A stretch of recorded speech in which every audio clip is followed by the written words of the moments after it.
High all, welcome back to my channel পারমিতার thought. আর আশা করছি তোমরা সকলে ভালো আছো। আজকে যেই কথাটা নিয়ে বলতে এসেছি সেটা হচ্ছে, অনেক মানুষ বা আমাদের সমাজে এটাই প্রচলিত আছে বা এটাই মানা হয় যে যারা নিরামিষ খায় তারা প্রচণ্ড আধ্যাত্মিক, ভালো, ধার্মিক, আর যারা আমিষ খায় তারা মহাপাপী বা ভালো মানুষ না। আর যাই হোক, তারা ধার্মিক পথে বা ধর্মের পথে তাদের যাওয়ার কোনো অধিকার নেই। বেশ কিছু দিন আগে বা কিছু বছর হবে, হয়তো কিছু মাস কিছু বছর আগে, একজন মানে কি বলবো, বেশ নামডাকওয়ালা মানুষ স্বামী বিবেকানন্দকে বলেছিলেন স্বামী বিবেকানন্দ নাকি মাছ খান, তাই তিনি মহাপুরুষ হন কি করে, বা আমিষ খান তিনি মহাপুরুষ হন কীভাবে, এইভাবে কোনো একটা উক্তি বলেছিলেন। আপনাদের কাছে, আপনারা তো আমার পরিবারের একটা সদস্য, আমি মনে করি আপনাদের মত, আপনাদের গুরুত্ব বা যতটুকুই আমার ভিডিও দেখেন কেন বা দেখছেন এই টাইমে, যারা দেখছো বা যারা দেখছেন প্রত্যেকেই, তাদের কাছে তাদের সময় অনেক মূল্যবান এবং অনেক তাদের কাছে আমি কৃতজ্ঞ যারা আমার ভিডিও দেখে।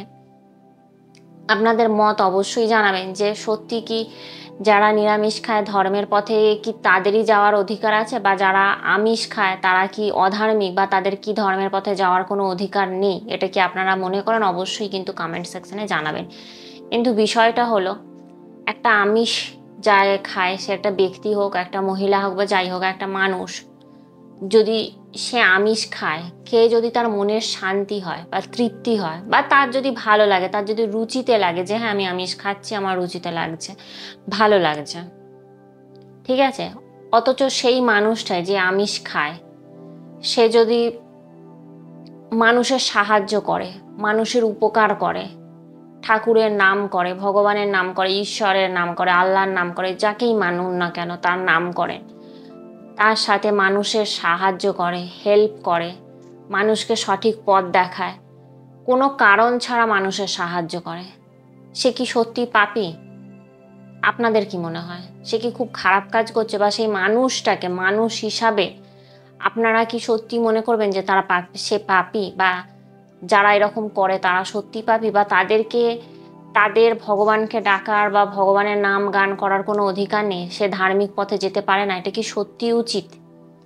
আর অপরদিকে যদি একটা মানুষ নিরামিষ খান, সারাদিন হয়তো নিরামিষ খাচ্ছে, ঠাকুরকে ডাকছে, বা ঠিক আছে ঠাকুরকে না ডাক সেটা তার ব্যক্তিগত ব্যাপার, কিন্তু নিরামিষ খাচ্ছে, কিন্তু কোনো সামাজিক কল্যাণমূলক কাজ, মানুষের সাহায্য করা, মানুষের পাশে দাঁড়ানো, বিপদে পাশে দাঁড়ানো, সেই সমস্ত তার মধ্যে নেই, তাহলে তাকে আপনারা কি বলবেন? তার তার কি ধর্মের পথে যাওয়া উচিত? বা সে যদি ধর্ম করেও থাকে বা ঠাকুরের নাম ডাক করেও থাকে, অথচ নাম গান করছে, নিরামিষ খাচ্ছে, সব ঠিক আছে, অথচ মানে মনের মধ্যে সবসময় ঝিলাপি না অমৃতির প্যাঁচ চলছে, কার কি করে ক্ষতি হলো, বা ওর কেন ভালো হলো, বা পাশের বাড়ির মেয়েটা কেন কার সাথে পালিয়ে গেল প্রেম করে, এরকম যদি করে, তাদের কি সত্যি তারা ধার্মিক বলে আপনারা মনে করবেন?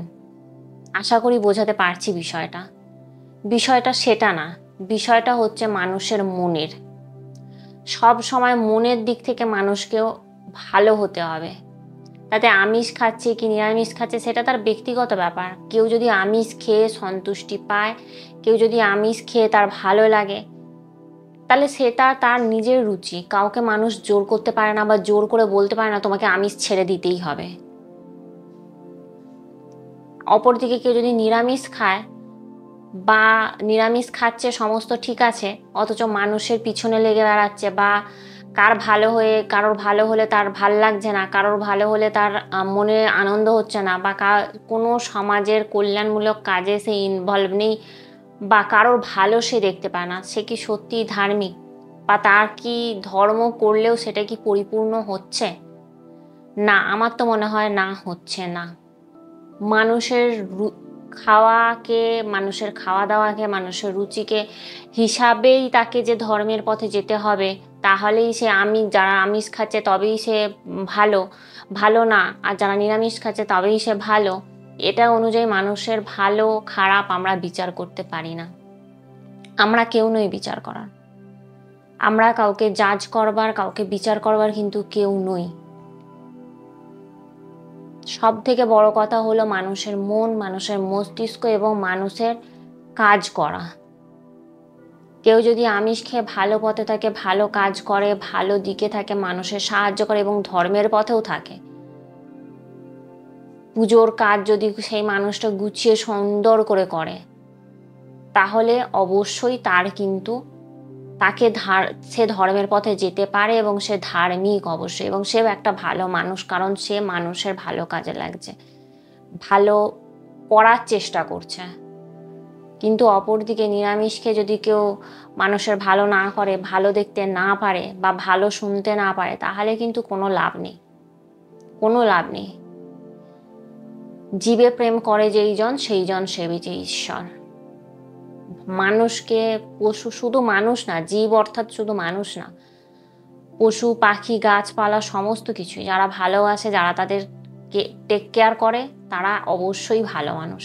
তাতে তারা আমিষ খেলেও কি নিরামিষ খেলেও কিচ্ছু যায় আসে না। আর সবটাই তো এই শরীরের জন্য, শরীরকে চালনা করার জন্য আমরা আমিষ খাই, নিরামিষ খাই বা যে কোনো খাদ্য খাই তার জন্য। কিন্তু ভগবানকে তো আমরা শরীর দিয়ে ডাকি না, ভগবানকে আমরা মন দিয়ে ডাকি, মন থেকে ডাকি। তাই খাওয়ার সাথে কিছু যায় আসে বলে তো আমার মনে হয় না, এটা আমার নিজের ব্যক্তিগত ব্যাপার।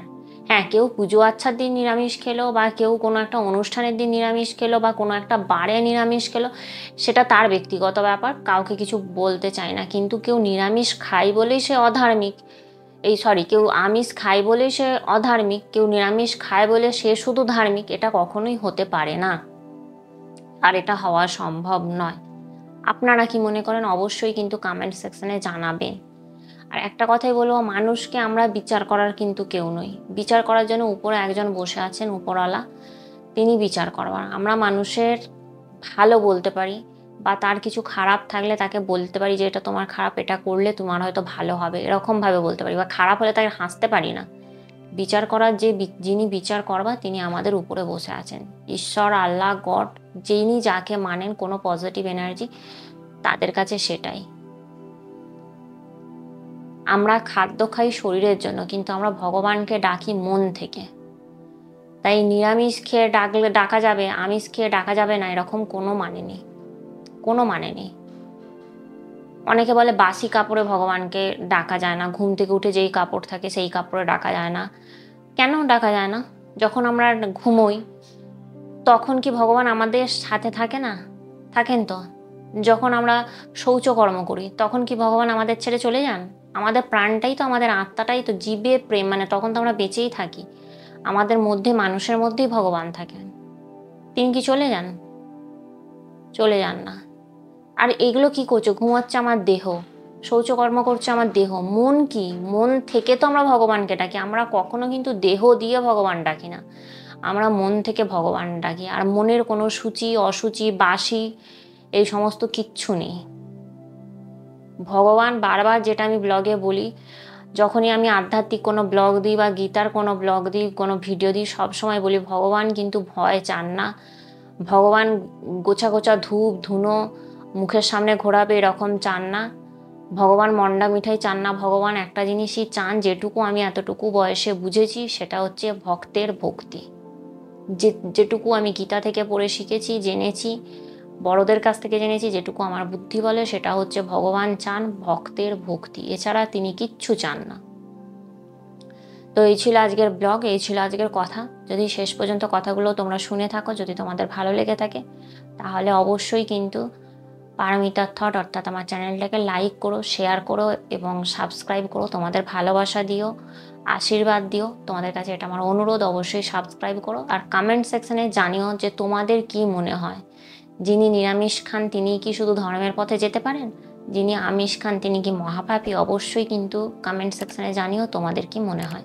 তো বাই বাই অল, দেখা হচ্ছে পরবর্তী আরেকটি ব্লগে।